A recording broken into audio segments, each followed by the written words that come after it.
حضور سیدنا شیخ عبد القادر جیلانی رضی اللہ تعالیٰ عنہ ارشاد فرماتے ہیں کہ ان البازی اشہب کل شیخ، کہ تمام شیوخ کے اندر اللہ تبارک و تعالیٰ نے مجھے باز اشہب بنایا ہے۔ باز یہ وہ پرندہ ہے،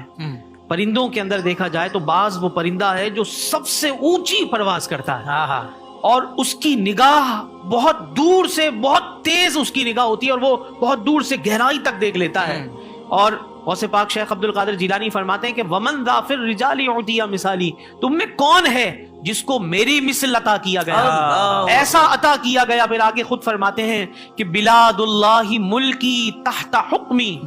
اللہ کے سارے شہروں پر اللہ نے مجھے حکومت عطا فرمائی ہے۔ اور فرماتے ہیں نظرت الی بلاد اللہ جمعا،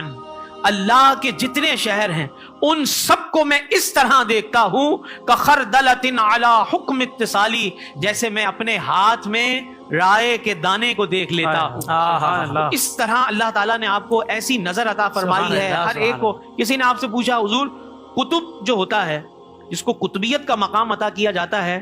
تو اس کی نظر کا کیا عالم ہوتا ہے؟ تو غوث پاک فرماتے ہیں جس کو اللہ تعالیٰ قطبیت کا مقام عطا فرماتا ہے وہ 16,000 عالم پر نگاہ ڈال سکتا ہے۔ اللہ اکبر۔ غوث پاک شیخ عبد القادر جیلانی رضی اللہ عنہ سے پوچھا گیا کہ حضور آپ کہاں تک کس طرح سے دیکھتے ہیں، کیونکہ آپ قطبیت کے مقام پر فائز ہیں؟ فرمایا کہ مجھ پر سارے لوگوں کے دل اس طرح سے ہیں جیسے لوگ کانچ کو دیکھتے ہیں، کانچ کے اندر جب بندہ دیکھتا ہے تو اندر کا باہر سے نظر آ رہا ہوتا ہے۔ کہ میرے لیے تمہارے دل اسی طرح ہیں کہ میں باہر سے اندر دیکھ لیتا ہوں کہ دلوں کے اندر تمہارے کیا خیالات آ رہے ہیں، کیا چیزیں آ رہی ہیں، کیا باتیں آ رہی ہیں۔ اور سے پاک شیخ عبد القادر جیلانی رضی اللہ تعالیٰ عنہ پھر فرماتے ہیں کہ ان الحسنی،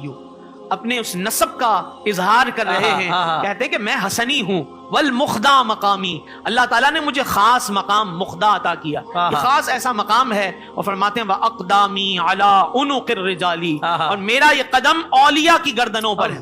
یہ جو آپ کا یہ فرمان ہے نا، قدمی ہادہی علی رقبتی کل ولی اللہ، کہ میرا یہ قدم سارے اولیاء کی گردنوں پر ہے، تو یہ آپ نے کیوں فرمایا؟ سوال ہوا کہ کیوں ارشاد فرمایا، یہ کس لیے آپ کا یہ فرمان؟ تو علماء اس کو یہ بیان کرتے ہیں کہ جو اللہ تبارک و تعالیٰ کے مقبول بندے ہوتے ہیں ان کو اللہ تبارک و تعالیٰ یہ حکم فرماتا ہے کہ وہ اظہار کریں، تاکہ جو نا واقف لوگ ہیں، جو ان کے مقام کو ان کے مقام سے واقف نہیں ہیں، جانتے نہیں ہیں، ان کو معلوم ہو جائے کہ جس ہستی سے ہم وابستہ ہیں، جس اللہ کے ولی کے ہم نام لیوا ہیں، ان کو اللہ نے مقام کیسا عطا فرمایا، اور وہ ذکر کر کے گویا اللہ کی نعمت پر اس کا شکر ادا کر رہے ہوتے ہیں۔ تو غوث پاک شیخ عبد القادر جیلانی نے یہ ارشاد فرمایا، اور آپ کا جو یہ ارشاد ہے قدمی ہادہی علی رقبتی کل ولی اللہ، غوث پاک شیخ عبد القادر جیلانی کی سیرت کو لکھنے والے بہجت الاسرار کے مصنف لکھتے ہیں کہ ایک بہت بڑے کامل شیخ تھے، شیخ خلیفہ اکبر۔ ان کا معاملہ یہ تھا کہ ان کو بہت مرتبہ سرکار دو جہاں صلی اللہ علیہ وسلم کی زیارت ہوا کرتی تھی، اتنی حضور کی زیارت ہوتی تھی۔ تو انہوں نے جب زیارت ہوئی تو سرکار علیہ الصلوۃ والسلام سے عرض کی یا رسول اللہ، یہ شیخ عبد القادر جیلانی جنہوں نے یہ اعلان کر دیا ہے کہ میرا یہ قدم سارے اولیاء کی گردنوں پر ہے، حضور آپ کیا ارشاد فرماتے ہیں؟ سرکار علیہ الصلوۃ والسلام نے فرمایا عبد القادر نے، جو میرا بیٹا ہے، انہوں نے سچ فرمایا، انہوں نے سچ فرمایا ہے، اور یہ میرے زیر نگرانی فرمایا ہے۔ شیخ عبد القادر جیلانی رضی اللہ تعالیٰ عنہ کو اللہ تبارک و تعالیٰ نے مقام عطا فرمایا۔ اللہ اکبر۔ جب غوث پاک شیخ عبد القادر جیلانی، جیسا کبھی علامہ صاحب بیان کر رہے تھے کہ یہ قطبیت کے مقام پر کیسے پہنچے، تو غوث پاک نے خود فرمایا درست العلم حتی صرت قطبا، آپ نے علم سیکھا، علم سکھایا، اس وجہ سے اللہ نے آپ کو قطبیت کا مقام عطا فرمایا۔ غوث پاک شیخ عبد القادر جیلانی جب پڑھ رہے تھے، اور پڑھ کر جب وہ جو سند کا سلسلہ ہوتا ہے جی، کہ آپ کو سند پیش کی جا رہی تھی، تو جب حدیث کی سند پیش کرنے والے آپ کے اساتذہ وہ کہنے لگے